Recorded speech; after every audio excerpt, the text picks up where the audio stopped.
ഓം നമോ ഭഗവതേ വാസുദേവായ. ശ്രീകൃഷ്ണ പരമാത്മനേ നമഃ.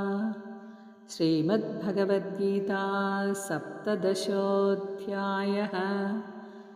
ശ്രദ്ധാത്രയവിഭാഗയോഗഃ. ഹരി ഓം. കഴിഞ്ഞ അധ്യായത്തിൻ്റെ ദൈവാസുര സമ്പദ് വിഭാഗയോഗത്തിൻ്റെ അവസാനം ഭഗവാൻ ഉപദേശിക്കുന്നത് ധർമാനുസരണമായിരിക്കണം എല്ലാ കർമ്മങ്ങളും. കാര്യാകാര്യങ്ങൾ നിർണയിക്കുന്നതിൽ, അതായത് എന്ത് ചെയ്യണം എന്ത് ചെയ്യരുത് എന്ന് തീരുമാനിക്കുന്നതിൽ ധർമ്മശാസ്ത്രവിധി തന്നെയാണ് പ്രമാണം. എന്നാൽ ഈ ശാസ്ത്രവിധികൾ എല്ലാവരും അറിഞ്ഞിരിക്കണമെന്നില്ല. അറിഞ്ഞാൽ തന്നെയും ഇതൊക്കെ പ്രയോഗത്തിൽ വരുത്താനും എല്ലാവർക്കും കഴിഞ്ഞെന്ന് വരില്ല. നന്മ തിന്മകൾ എന്താണ്, കാര്യാകാര്യങ്ങൾ അതായത് ഡൂസ് ആൻഡ് ഡോൺസ് എന്തൊക്കെയാണ് എന്നെല്ലാം നമ്മൾ മനസ്സിലാക്കുന്നത് രണ്ട് വിധത്തിലാണ്. ഒന്ന്, നേരിട്ട് ശാസ്ത്രവിധികൾ പഠിച്ച് മനസ്സിലാക്കിയിട്ട്.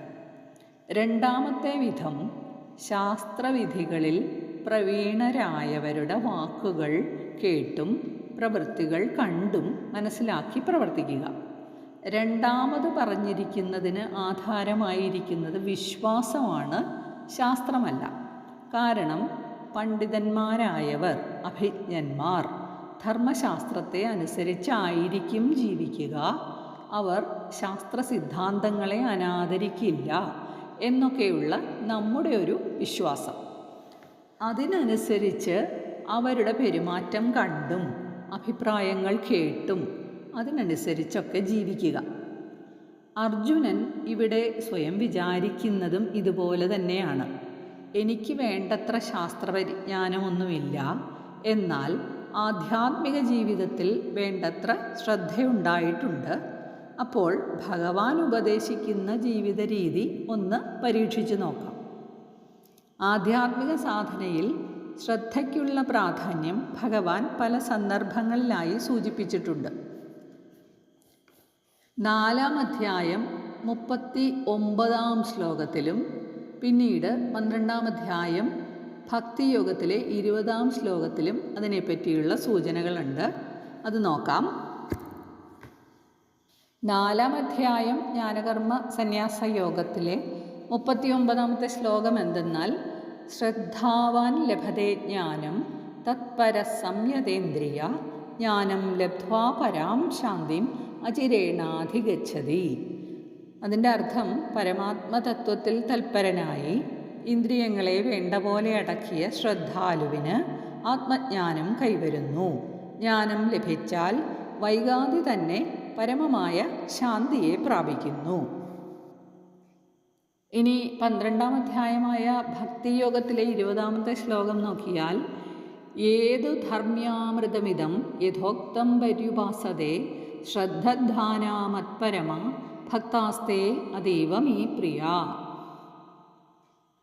മേൽ പ്രസ്താവിച്ച ഈ സനാതനധർമ്മത്തെ അതീവ ശ്രദ്ധയോടെ എന്നെ തന്നെ പരമലക്ഷ്യമായി കരുതി ആരൊക്കെ വേണ്ടും വണ്ണം ആചരിച്ച് അനുഷ്ഠിക്കുന്നുവോ ആ ഭക്തന്മാർ എനിക്ക് അത്യന്തം പ്രിയരാകുന്നു എന്നാണ് ആ ശ്ലോകത്തിൻ്റെ അർത്ഥം. ഈ ശ്ലോകങ്ങളിലൊക്കെ ശ്രദ്ധയ്ക്കും ശാസ്ത്രപരിജ്ഞാനത്തിനും തുല്യ പ്രാധാന്യം കൽപ്പിച്ചിരിക്കുന്നതായി കാണാം. ശാസ്ത്രത്തിൻ്റെ ശരിയായ അർത്ഥം ഗ്രഹിക്കാനും ശാസ്ത്രവിധിക്കനുസരിച്ച് ജീവിതം ക്രമീകരിക്കാനുമുള്ള ബുദ്ധിയുടെ പ്രത്യേക കഴിവാണ് ശ്രദ്ധ. നമ്മുടെ കരണങ്ങളുടെ അന്തസ്സത്തെയാണ് ശ്രദ്ധ. നമ്മുടെ ഇന്ദ്രിയ മനോബുദ്ധികളുടെ പ്രവർത്തനങ്ങളെ അത് സ്വാധീനിക്കുന്നു. ആഹാരം, യജ്ഞം, തപസ്, ദാനം എന്നീ ദൈനംദിന ചര്യകളിൽ ശ്രദ്ധയ്ക്കുള്ള പങ്കിനെക്കുറിച്ച് സവിസ്തരം ഭഗവാൻ പറയുന്നുണ്ട്. ഓരോ വ്യക്തിയിലുമുള്ള ത്രിഗുണങ്ങളുടെ ഭേദമനുസരിച്ച് ശ്രദ്ധയെയും 3ആയി തരംതിരിക്കുന്നുണ്ട്. സത്വരജതമോ ഗുണങ്ങളെ ഓരോരുത്തരിലും വ്യത്യസ്ത അനുപാതത്തിലായിരിക്കും കാണുന്നത്. അത് ആധ്യാത്മിക ജീവിതത്തിൽ സാധകനെ എങ്ങനെ സ്വാധീനിക്കുന്നുവെന്ന് ഈ അധ്യായത്തിൽ വിവരിക്കുന്നുണ്ട്. അർജുനൻ്റെ സംശയത്തോടെയാണ് ഈ അധ്യായം തുടങ്ങുന്നത്. 1-ാമത്തെ ശ്ലോകം. അർജുന ഉവാച യേ ശാസ്ത്രവിധിമുത്സൃജ്യ യജന്തെ ശ്രദ്ധയാന്വിതാഃ തേഷാം നിഷ്ഠാതു കാ കൃഷ്ണ സത്വമാഹോരജസ്തമ. കൃഷ്ണ, അല്ലയോ പരമാത്മാവേ, ഏതൊരുവർ ശാസ്ത്രവിധിയെ ഉത്സൃജ്യ ഉപേക്ഷിച്ചിട്ട് ശ്രദ്ധയാ അന്വിതഃ ശ്രദ്ധയോടുകൂടിയവരായി യജന്തേ യജ്ഞം ചെയ്യുന്നുവോ തേഷാം അവരുടെ നിഷ്ഠാതു അവസ്ഥയാകട്ടെ കാ എന്താണ് സത്വം രജഃ തമഃ അഹോ സത്വമോ രജസോ തമസോ. ഭഗവാനെ, ചിലർ ശാസ്ത്രവിധിയൊന്നും നോക്കാതെ ആസ്തിക്ക് ബുദ്ധിയോടെ സാധനങ്ങൾ അനുഷ്ഠിക്കുന്നുണ്ടല്ലോ, അവരുടെ നിഷ്ഠ എന്തായിരിക്കും? സാത്വികമോ രാജസമോ അതോ താമസമോ എന്ന് അർജുനൻ ഭഗവാനോട് ചോദിക്കുന്നു. വിശ്വാസത്തോടെ യജ്ഞം അഥവാ ലോകസേവനം ചെയ്യുന്നവരുടെ സമ്പത്ത് അല്ലെങ്കിൽ ഗുണം എന്തായിരിക്കും എന്നാണ് അർജുനൻ ചോദിക്കുന്നത്. ഭഗവാനെ, ധർമ്മശാസ്ത്ര വിധികൾ അനുസരിക്കാത്തവർക്ക് പുരുഷാർത്ഥ ലാഭമില്ലെന്ന് അവിടുന്ന് ഉപദേശിച്ചല്ലോ. അപ്പോൾ അവർ ആസുരീ സമ്പത്തുള്ളവരാണ്. രജസും തമസും ചേർന്നതാണ് ആസുരീ സമ്പത്ത്. ഇനി ശാസ്ത്രവിധികൾ ഒന്നും അറിയാതെ വെറും വിശ്വാസം മാത്രം പ്രമാണമാക്കി ആരെങ്കിലും യജ്ഞം ചെയ്യുമെങ്കിൽ അവർ ഏതു തരത്തിലുള്ളവരായിരിക്കും? ആസുരി സമ്പത്തോ അതോ ദൈവീ സമ്പത്തോ? ദൈവീ സമ്പത്ത് സത്വഗുണപ്രധാനവും ആസുരീ സമ്പത്ത് രജസ്തമോ ഗുണപ്രധാനവുമാണ്. അതിനെ മുൻനിർത്തിയാണ് സത്വമോ രജസോ തമസോ എന്ന് അർജുനൻ ചോദിച്ചത്. അതിന് ഭഗവാൻ മറുപടി പറയുന്നതാണ് രണ്ടാമത്തെ ശ്ലോകത്തിൽ. ശ്രീഭഗവാനുവാച ത്രിവിധാ ഭവതി ശ്രദ്ധാ ദേഹിനാം സാ സ്വഭാവജാ സാത്വികീ രാജസീ ചൈവ താമസീ ചേതി താം ശൃണു. ദേഹിനാം ജീവികളുടെ സ്വഭാവജാതമായ സാ ശ്രദ്ധ ആ വിശ്വാസം സാത്വികവും രാജസി രാജസവും താമസീച്ച താമസവും ഇതി ഇങ്ങനെ ത്രിവിധ ഏവം മൂന്ന് വിധം തന്നെ ഭവതി ഉണ്ട് ത്വാം അതിനെ അല്ലെങ്കിൽ ആ ശ്രദ്ധയെ ശൃണു നീ കേട്ടുകൊള്ളുക. ജീവികളുടെ സ്വാഭാവികമായ ശ്രദ്ധ മൂന്ന് തരത്തിലുണ്ട് എന്ന് ഭഗവാൻ മറുപടി പറയുന്നു. സാത്വികവും രാജസവും താമസവും. അതിനെക്കുറിച്ച് പറയാം, കേട്ടോളൂ. ഓരോ വ്യക്തിയിലും സംസ്കാരം ഭിന്നമായിരിക്കും. ഇവിടെ സ്വഭാവ എന്ന പദത്തിന് സംസ്കാരം എന്നാണ് അർത്ഥം. മുൻ ജന്മങ്ങളിൽ ചെയ്ത പുണ്യപാപ മിശ്രകർമ്മങ്ങളിൽ നിന്നും ഉരുത്തിരിയുന്നതാണ് ഒരാളുടെ സംസ്കാരം. അനുഭവജന്യ സ്മൃതിഹേതു സംസ്കാര എന്നാണ് പറയുന്നത്.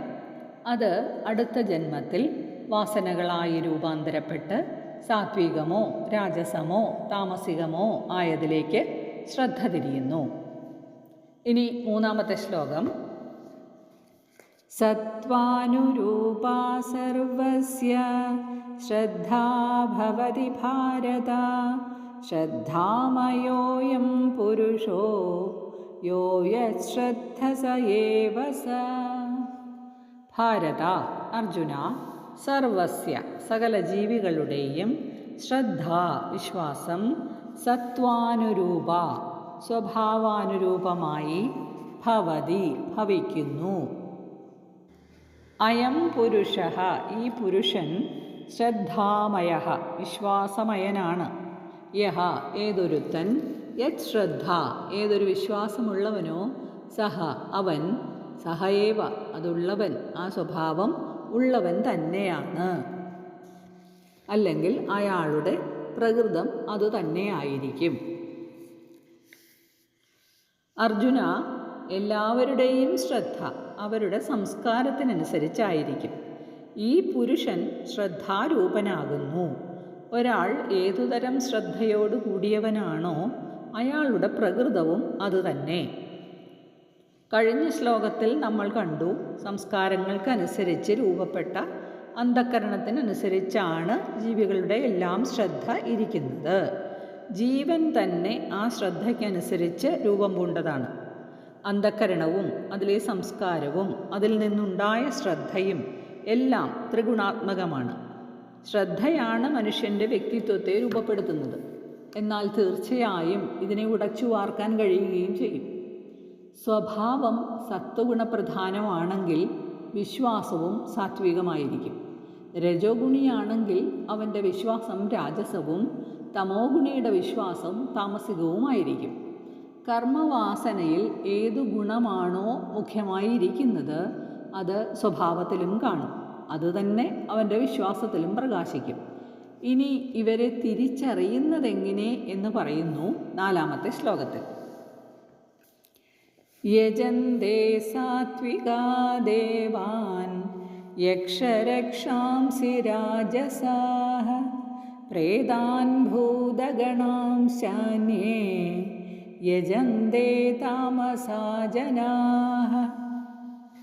സാത്വികാഃ സത്വഗുണപ്രധാനന്മാർ, ദേവാൻ ദേവന്മാരെ, യജന്തേ പൂജിക്കുന്നു, രാജസാഹ രജോഗുണപ്രധാനന്മാർ, യക്ഷരക്ഷാംസി യക്ഷന്മാരെയും രക്ഷസുക്കളെയും, അന്യേ മറ്റുള്ള, താമസാഹ തമോഗുണപ്രധാനന്മാരായ ജനാഹ ജനങ്ങൾ, പ്രേതാൻ പ്രേതന്മാരെയും, ഭൂതഗണാഞ്ച യജന്തേ ഭൂതസമൂഹങ്ങളെയും പൂജിക്കുന്നു.